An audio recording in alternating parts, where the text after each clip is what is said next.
Previously on Contrepétrie. If I go blind, it was worth it. This is so lame. The less you do, the more you do. Go have fun. Have fun with your old woman. Taking you to Boner Town, bitch.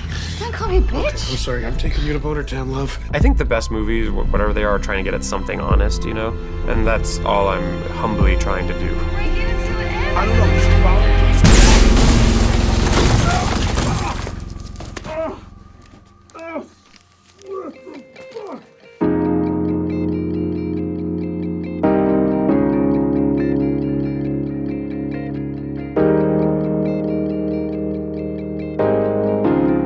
Maintenant que Bros, le nouveau film de Nicolas Stoller, est sorti aux États-Unis, il arrive chez nous en ce 19 octobre.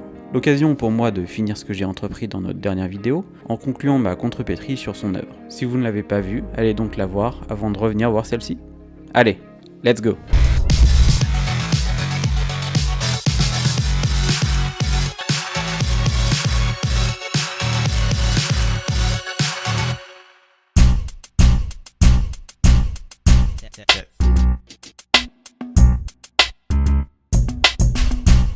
Are those sad tissues or happy tissues? Maybe you should just give me a minute. I think it's always way more interesting if there's no one's a villain. Everyone's wrong, everyone's right, everyone has a good point. And that started with, Forgetting Sarah Marshall, like the Russell Brand character who plays Kristen Bell's new boyfriend in a different movie would just be a jerk, and you'd find out he was a jerk. And He's that's really not, nice. And he's really nice, and that's even Segel says I hate you because you're so nice, And then you discover in that movie that Jason Segel's character was wrong in a lot of ways, and it's always just makes it more interesting. It makes the movie more relatable. Comme on l'avait vu dans la dernière vidéo, Nick Stoller est un cinéaste à la simplicité juste. Un scénariste doué et adaptable, et un producteur dévoué. Mais c'est surtout un artisan de la comédie qui serait bien incapable de faire autre chose qu'une certaine forme comique, au même titre qu'un réalisateur toutefois très différent, tel qu'Adam McKay par exemple, qui fait désormais des bêtes à Oscar certes, mais aux grosses ficelles satiriques. Chez Stoller, ce qui marque, c'est la constante balance entre la tendresse envers ses personnages, même secondaires ou tertiaires, même débiles ou méchants, et la dureté de ce qu'il leur impose, dans des comédies douces amères, ou carrément hardcore, mais avec un revers de douceur. Could you take a look at my penis? Go ahead, let me see it. Dans Forgetting Sarah Marshall, le film s'ouvre sur le quotidien lambda de son protagoniste Peter, avant de mettre en place les personnages de sa petite amie actrice dans une émission People à la télévision, mais faisant aussi le portrait d'une pop star qu'il ne connaît pas encore. Mais suit vite une scène assez incroyable où Sarah rentre et Peter voulait fêter leur retrouvaille par un accoquinement. Mais ce n'est pas vraiment la même ambiance de l'autre côté. Peter, as you know, I love you very much. Are you breaking up with me? Sarah veut rompre avec lui. Et soudain, la nudité fait irruption dans la douleur et la surprise, provoquant autant rire que malaise pour le spectateur. Et la scène de rupture, inconfortable, dure, perdure, Peter refusant de s'habiller, parce que pour lui, s'habiller, c'est accepter cette rupture. I'm in love with you. You just put some clothes on, okay? I'm not gonna go put clothes on. I know what that means. If I put clothes on, it's over, okay? Une rupture met souvent les deux êtres à nu, métaphoriquement. Ici, l'adage est pris au pied de la lettre. La subtilité d'écriture de la séquence donne une dimension tout de suite réaliste et vraie de la relation entre les personnages, et au fait qu'ils se connaissent trop bien. Et pourtant, nous sommes encore dans l'exposition du film, et, de fait, de ces personnages. Dans le faux reportage d'exposition qui a précédé, on a compris que leur relation dure, qu'ils ont été heureux, mais que le travail les sépare beaucoup. L'utilisation de la télévision comme média qui s'incruste dans le couple permet à la fois une présentation sommaire des personnages et de la situation initiale, mais c'est assez habile et logique dans le cinéma de Stoller en général, il fera de même dans Get Him to the Greek, et en particulier dans ce film où le méta-filmique et le show business donnent au couple et à la rupture une toile de fond au déséquilibre certain. Elle est connue, lui non. Ainsi, ce déséquilibre se reflète sur leur rupture, il est constamment en dessous, humilié par le poids de sa petite amie, malgré sa grandeur à lui, sa carrure. Il est à l'aise avec son corps parce qu'il tient à leur histoire. Parce que s'il remet ses vêtements pour discuter, alors c'est abandonner une situation dans laquelle ils se complaisaient tous les deux jusqu'à maintenant et détruire le timing de la rupture, qui fonctionne comme une joke, un gag, avec un timing qui lui est propre, et dont la réussite dépend. Quand il la serre dans ses bras, toute petite, lui beaucoup trop grand, là le déséquilibre s'inverse. Lui ne veut pas abandonner, promet de changer, mais la nudité de son désormais ex-petite amie met Sarah dans l'inconfort, malgré le fait qu'elle l'a pourtant vu des centaines de fois dans le plus simple appareil. L'abandon et le déséquilibre sont supprimés par le fait même de cette nudité frontale, totale. Une mise à nu de l'acteur même, propre scénariste du film, qui nous raconte qui plus est un épisode romancé de sa vie. There's someone else. I'm sorry.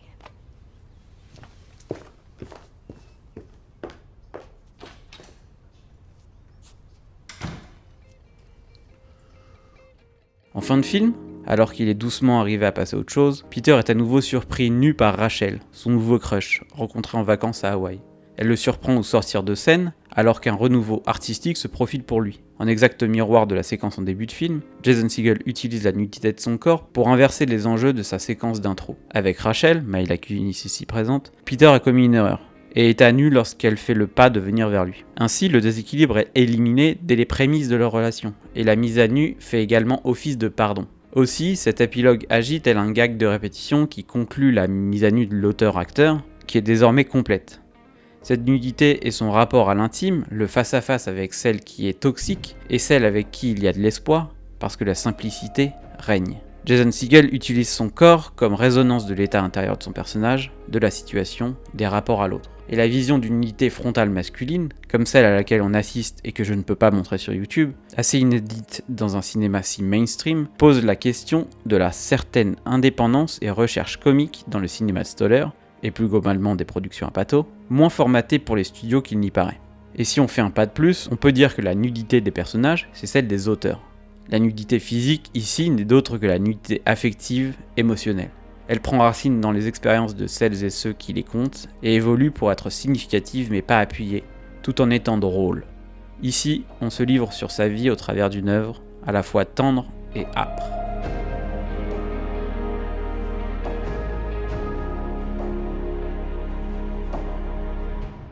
Okay, I got a good one. How about we get the subject and then put the subject to sleep and then cover him with the blood and chicken feather and then put a gun in his hand and then scream inside of his ear. For what purpose? I just want to see what would happen. Dans The 5-Year Engagement, Violet, le personnage d'Emily Blunt, est une doctorante en psychologie qui propose une théorie à son groupe d'études. What if we casually left a box of stale donuts in the testing room, and you inform the subjects that these stale donuts will be replaced with new donuts 20 minutes from then, but then we watch and we see who still goes for an old donut. What would be interesting is if we had a manipulation. So one group, we could make them feel temporarily depressed. You know what we should do? We should do a screening of The Notebook. Yes! I know it's stupid, but that shit makes me cry. Yeah. I would eat 10 million donuts after watching The Notebook. Those donuts are from yesterday. D'après cette théorie, les gens qui vont manger les donuts rassis sont plus enclins aux déficiences émotionnelles et manquent d'engagement sur le plan amoureux. Mais alors que son fiancé Tom est assez malheureux à cause du travail, il a quitté son métier de rêve pour sa carrière à elle, l'expérience scientifique devient réalité. Un matin, des donuts rassis, un jour sans pour Tom, et il n'attend pas que Violette revienne avec des beignets frais. We were fine, and I didn't have to wait at all. Are you gonna get dressed today? I think today's more of a bunny day.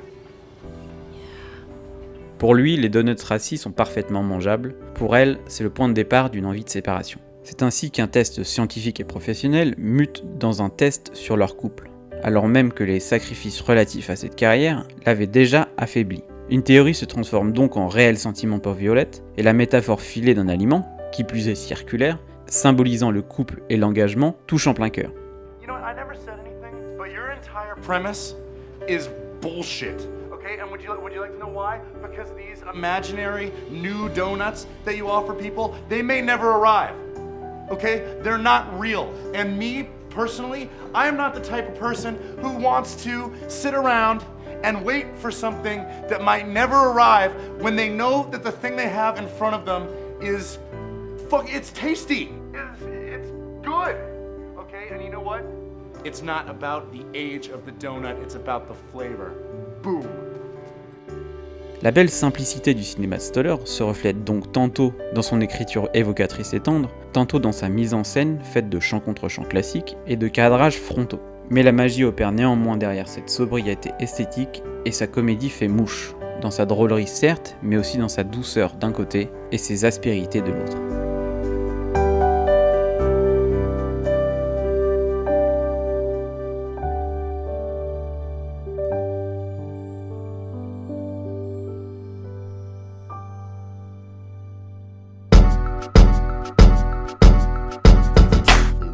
Il est désormais grand temps d'aborder une pierre angulaire de la filmographie de Stoller que j'avais expressément mise de côté jusqu'à maintenant. Après ses divers succès au cinéma, Nicholas Stoller décide de surfer sur la visibilité de la plateforme de streaming qui cartonne. En créant Friends from College avec sa femme Francesca Del Banco, série en 2 saisons et 16 épisodes avec un casting d'enfer. Keegan-Michael Key et Cobie Smulders mènent une troupe composée de petites bêtes de comédie dans un récit choral au sein d'un groupe d'amis qui se sont rencontrés à la fac, mais qui ont désormais bien grandi puisqu'ils entrent désormais tous dans la quarantaine, avec tous les soucis qui vont avec. Stoller signe la réalisation de l'intégralité des épisodes dans une dramédie proche de ses auteurs. Tout cela nous fait dire que Friends from College est un pilier de son œuvre. Entre la liberté notoirement laissée par Netflix, l'écriture à 4 mains avec celle qui partage sa vie et avec qui il a fondé une famille, sur un sujet complexe. Une liaison extra-conjugale qui dure au sein d'un couple installé, au sein même d'un groupe d'amis. Si la série a été conspue à sa sortie, c'est réellement injustement, puisque les nuances apportées à son intrigue et ses personnages, d'abord assez antipathiques et toxiques, mais qui donnent finalement un beau portrait des relations humaines occidentales. Tantôt cruelles, tantôt belles, mais dont le constat est toujours le même. Un manque d'honnêteté qui détruit tout chez ces personnages, et que le cinéaste applique à l'inverse dans ses œuvres, qu'il nourrit d'une profonde et constante sincérité. Preuve en est cette scène de rupture, elle aussi située en ouverture d'un épisode, le 5e de la seconde saison. We should get married. I'm not ready for that. Then, like, I don't know if we should be living together, or dating, or like talking to each other. Are we breaking up? Yeah, I mean, I guess we are. Après un énième rapport destiné à concevoir un enfant, un désaccord naît au sein du couple formé par notre protagoniste Lisa, interprétée par Cobie Smulders, et son nouveau compagnon Charlie, interprété quant à lui par Zach Robidas. Dans cet extrait, ce qui frappe, c'est le mélange des obsessions thématiques de Stoller, entre le manque d'engagement au sein d'un couple et la vulnérabilité du moment. L'homme ici est encore une fois nu, mais en plus de ça, il a une érection qu'il ne peut pas contrôler, puisque madame a insisté pour qu'il prenne du Viagra juste avant.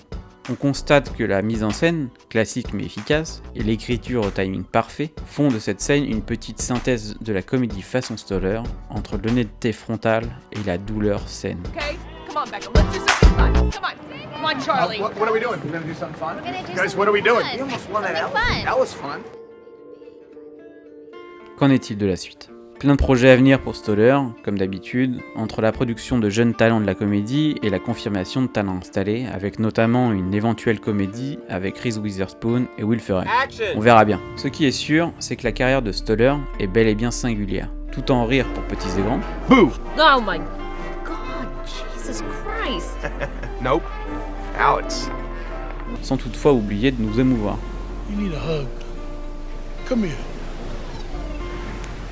En définitive, Nicholas Stoller a compris comme personne le sel et le terreau de la comédie, d'un côté les aspérités qui pimentent le quotidien, de l'autre les réponses émotionnelles de l'humain. Et son œuvre reflète parfaitement ce postulat. Bros before hoes. À grands coups d'éclat de rire, cela va sans dire. Yeah, man. Junk before trunk. Alright, balls before dolls. Padres before I sleep with two madres. Brad Pitt before grab clit. These nuts before skinny sluts. Masturbate before ask her to date. Man purses before regular purses. Makes sense. Yeah. Okay. It does. C'est dingue. Je savais que j'aimais le travail de Stoller avant de commencer cette vidéo. Mais en travaillant dessus, je me suis rendu compte à quel point.